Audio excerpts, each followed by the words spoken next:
Hello friends, কেমন আছো তোমরা? আজ বিশ্বকর্মা পুজো। অনেক অনেক প্রীতি, শুভেচ্ছা ও ভালোবাসা তোমাদের সবাইকে। সারাদিন খুব এনজয় করেছি, অনেক কিছু খাওয়া দাওয়াও হয়েছে। এখন সন্ধ্যেবেলা মনে হচ্ছে একটু নোনতা কিছু খাই। চলো দেখি রান্নাঘরে কি আছে। রান্নাঘরে এসে পেয়ে গেলাম এক টুকরো গাজর, আলু আর একটা পাউরুটির টুকরো। তো চলো দেখি এটা দিয়েই কিছু একটা ট্রাই করা যায়। এবারে সবজিগুলোকে ভালো করে ধুয়ে নিয়ে আলু, গাজর, রসুন, কাঁচা লঙ্কা ও টমেটোটা গ্রেট করে নিলাম আর পেঁয়াজটাকে কুচিয়ে নিলাম। এবার গ্যাস অন করে কড়াই বসিয়ে সামান্য সাদা তেল দিয়ে তারপর একে একে এর মধ্যে কুচনো পেঁয়াজ, গ্রেট করা রসুন, টমেটো, কাঁচা লঙ্কা দিয়ে একটু সামান্য ভাজা ভাজা করে তারপর গ্রেট করা আলু, গাজর দিয়ে আরও একটু ভালোভাবে কষিয়ে নিয়ে এবার সবজিগুলো সেদ্ধ হওয়ার জন্য অপেক্ষা করতে হবে। এখানে কাঁচা লঙ্কাটা তোমরা নিজেদের স্বাদ মতন দিয়ে নেবে। যদি বাচ্চারা খেতে চায় তাহলে সেখানে তোমরা গোলমরিচ ইউজ করতে পারো। এখন কড়াইতে নুন, হলুদ গুঁড়ো, সামান্য চিনি এবং গরম মশলার গুঁড়ো দিয়ে ভালো করে নাড়িয়ে চাড়িয়ে আর একটু রান্না করে নিতে হবে।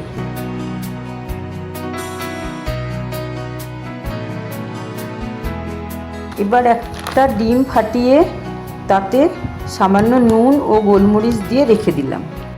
এইবার মজার টুইস্ট, 1 কাপ দুধে ভেজানো পাউরুটির টুকরোগুলোকে কড়াইতে দিয়ে ভালো করে নাড়িয়ে চাড়িয়ে নামিয়ে নিতে হবে।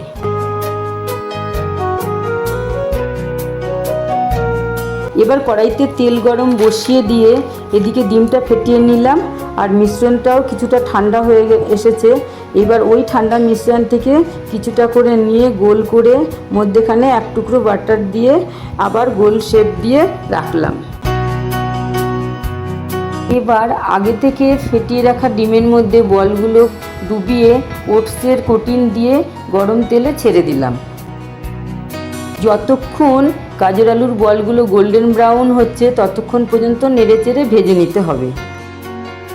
দেখো বলগুলো খুব সুন্দর কালার এসছে। এবার এক এক করে সবগুলো বল তুলে নিলাম। রেডি হয়ে গেল আলু গাজরের বাটার বল। এবার ওপর থেকে চাট মশলা ছড়িয়ে টমেটো সস ও স্যালাডের সাথে সার্ভ করলাম আমার বাড়ির সবাইকে। তো সবার মন তো ভরলই না এইটুকুতে।